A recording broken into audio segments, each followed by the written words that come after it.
రైతురంజనికి స్వాగతం. అరటి ఉత్పత్తుల్లో భారతదేశం అగ్రస్థానంలో ఉంది. అలాగే పంటల సాగులో ఎక్కువ ఆదాయం ఇచ్చే పంట కూడా అరటి సాగని చెప్పొచ్చు. ఈ రోజు వీడియోలో మనం అరటి సాగు గురించి తెలుసుకుందాం. అరటి ఉష్ణమండల పంట. దీని సాగుకు కావలసిన ఉష్ణోగ్రత 25 నుంచి 30 డిగ్రీలు అవసరమవుతుంది.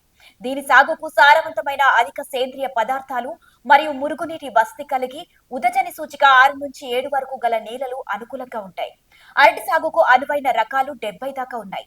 ఇక రకాల ఎంపిక, పిలకల ఎంపిక మొదలు నాటే వరకు సరైన యాజమాన్య పద్ధతులు పాటిస్తే మంచి దిగుబడులు పొందవచ్చని వ్యవసాయ శాస్త్రవేత్తలు చెబుతున్నారు. ఏడాది పొడవునా అరటిని పండించడానికి వాతావరణం అనుకూలం. కానీ ఏప్రిల్ నుంచి ఆగస్టు నెలలో మొక్కలు నాటడం వల్ల సమస్యలు తగ్గి అధిక దిగుబడులు పొందే అవకాశం ఉంటుంది.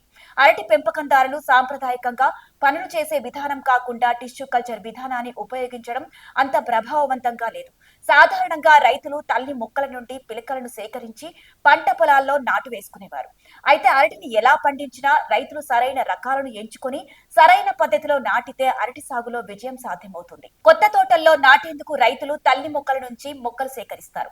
అంటే తల్లి తోటల్లో చీడపీడలు కొత్త తోటలకు వచ్చే అవకాశం ఉంది. నాటిన మొక్కల్లో దిగుబడులు తక్కువగా ఉంటుందంటున్నారు. ఇలాంటి సమస్యలను అధిగమించి పంటంతా ఒకేసారి కోతకు వచ్చేలా టిష్యూ కల్చర్ మొక్కలు అందుబాటులోకి వచ్చాయి.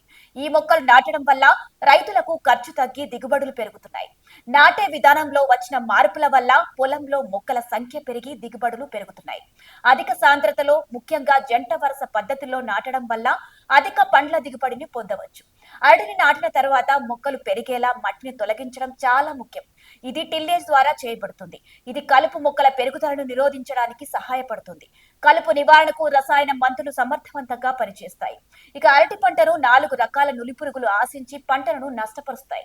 అరటి రకాలైన గ్రాండ్ నైన్, రాస్తాలి, వావనకేలి, నెండ్రాల్, పువాన్, పెద్ద పచ్చ అరటిలలో నులిపురుగులు ఉధృతంగా కనిపిస్తాయి. ఇవి ప్రధానంగా వేర్ల ద్వారా దుంపల్లోకి చేరి దుంప కణజాలాన్ని ఆశించి కుళ్ళిపోయేటట్లు చేస్తుంది. ఇక పంటకు పాటించాల్సిన యాజమాన్య పద్ధతులేంటో ఒకసారి చూద్దాం. నులిపురుగులు సోకనటువంటి తోటల నుండి పిలకలు సేకరించాలి. పిలకల దుంపలపై చర్మం పలచగా చెక్కి తర్వాత క్లోరిఫైరిఫాస్ 25%, ECA 2 మిల్లీలీటర్లు లేదా కాపర్ ఆక్సిఫ్లోరైడ్ 5 గ్రాములు కలిపిన ద్రావణంలో ముంచి నీడలో ఆరనిచ్చి తర్వాత నాటుకోవాలి. లోతుగా దుక్కి చేసి బాగా ఎండకాచిన నేలలో అరటిని పాతుకోవాలి. పంట మార్పిడి కూడా చేయాలి. నేలలో వేర్లపై చారలు కలగచేసే నులిపురుగుల వ్యాప్తిని తగ్గించేందుకు జనుము పంట పెంచి పువ్వు మొగ్గ దశలో నేలలో కలియదున్ని ఆ తర్వాత అరటిని నాటుకోవాలి. నులిపురుగులు సోకిన అరటి తోటల్లో మొక్కకు 25 గ్రాముల నుంచి 40 గ్రాముల కార్బోఫ్యూరాన్ గుళికలను మొక్క మొదలు వద్ద 10 సెంటీమీటర్ల లోతులో వేసి మట్టితో కప్పి తేలికగా నీరు పెట్టాలి. పొగాకు, బెండ, టమాటో మొదలగు పంటల్లో పంట మార్పిడి చేయరాదు. ఈ నేలలో బంతి పంటను పండించిన తరువాత అరటిని నాటుకోవడం ద్వారా రూట్ నాట్ నెమటోడో తగ్గించవచ్చు.